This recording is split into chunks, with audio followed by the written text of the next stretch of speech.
right, I'm here today with Joseph Spencer. He's a philosopher and an associate professor of ancient scripture at Brigham Young University. He's just published his 7th book, A Word in Season, Isaiah's Reception in the Book of Mormon. He's been an editor of the Journal of Book of Mormon Studies, the associate director of the Latter-day Saint Theology Seminar, and vice president of the Book of Mormon Studies Association. Today we're talking about 2 Nephi, chapters 11 through 25, and we have this beautiful etching by Annie Poon. It's called Trumpets. She did this in 2017. Joe, can you tell us a little bit about the scripture that's being visualized here and what we're looking at? So this little passage comes right as you transition into the Isaiah chapters, right? You've just had these 5 chapters of Jacob, Nephi's brother, talking, and now Nephi's teeing us up to read Isaiah. Right. Yeah, and hence the talk of 3 witnesses, right? Jacob plus Isaiah plus Nephi.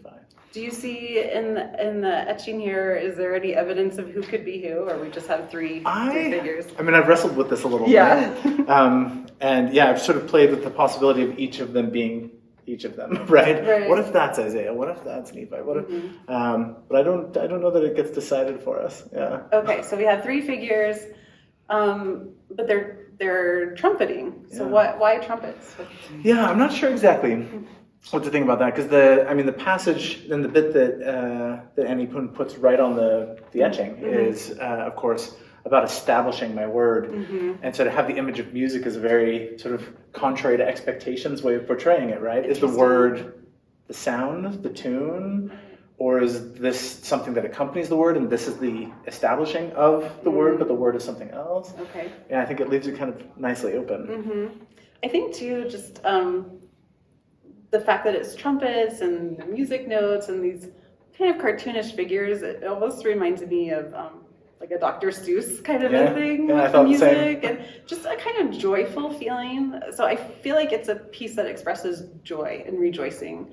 How does that factor into what Nephi is doing with Isaiah? Well, I'll complicate it slightly, if that's okay, because of the 3 figures, only one of them looks genuinely joyful. Okay. You've got 2 figures who, and it's striking to me that the figures who can see more of what's going on, they're further back and their eyes are wide open, and they seem, at least one of them seems genuinely upset, right? The figure that's dressed very clownishly. And one of them seems a little like nervous or trying to see what's going on, I don't know. But the character that's in the front, that's the shortest, and is maybe a child, is genuinely just eyes closed, absorbed in the music.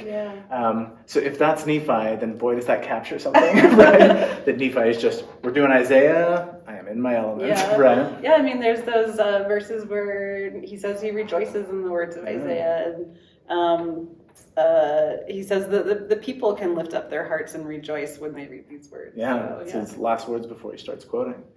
Yeah, I'm struck by the fact that you've got these like little elements of nature, birds and a cat, and they're all focused on that figure in the front. So the passage from Isaiah that this was making me think of, I have no idea if this is what Annie Poon had in mind, is "A little child shall lead them," which Nephi will quote in this long stretch, right? And there, of course, that shows up along with the image of the lamb and the lion being together. So you get this kind of harmony of nature and a child leading them. I wonder if she's playing on this possibility that Nephi, absorbed in this, ends up being sort of a childlike figure leading us through something that's very complex, but in a way, maybe that could actually bring some peace as we read Isaiah. Are there any other artworks that deal with Isaiah in the Book of Mormon that you know of? I don't know that I'm familiar with any. I can't think of any off the top of my head. I mean, there's obviously a long history of art on Isaiah, but outside of the Latter-day Saint tradition, right? Is there anything you see that's like especially unique about it or problematic about it? Unique, obviously the whimsy of it is really striking, right? And we don't tend to be whimsical about the Book of Mormon. We Latter-day Saints were very staid. Isaiah, the Book of Mormon. Although maybe Isaiah is one of the things we feel we can get a little whimsical about, just because we're so like, I don't know what this means. Do you know what this means, right? But yeah, it's the whimsy itself is striking and unique. I don't know that it's problematic, though. I think it could strike some people as sort of, should you talk about Scripture in this way, or should you portray Scripture this way? But yeah, I think it raises a lot of questions in really interesting ways that some might feel a little less than comfortable with. But I don't know that I see it as problematic in a Yeah. good way. Yeah, I think it's fun. It made me think about the scripture differently. And I noticed that the trumpet is like connected. Mhm. So they It's all one have trumpet. a kind of mouthpiece, but it's all connected to Yeah. the same message that's going out. Yeah, which is lovely, right? Yeah. Yeah. What's your personal reaction to this piece or just to these Isaiah scriptures? Yeah, those are two very different questions. Read the book, right? Yes, yes, I have written a fair bit about Isaiah in the Book of Mormon. But yeah, part of what I like about this is that it captures the fact that Isaiah is different things in different people's hands. And in the Book of Mormon especially. It's one thing for Abinadi, it's another thing for Nephi, it's another thing for Jacob or for Lehi, and even another thing for Christ himself when he comes to visit. So I like this, that what this trumpet is doing in the hands of these three musicians is very, very different. So I like that, and it captures something there. And maybe the curling, twisted nature of the horn feels something like the way we feel Isaiah, right? Where is this going? How are we getting there? But maybe at the end we can feel something coming together. Yeah. Great. Well, thank you. Anything else you wanted to add? No, I think that's good. Okay. Thank you so much for talking with us. Yeah, happy to do it.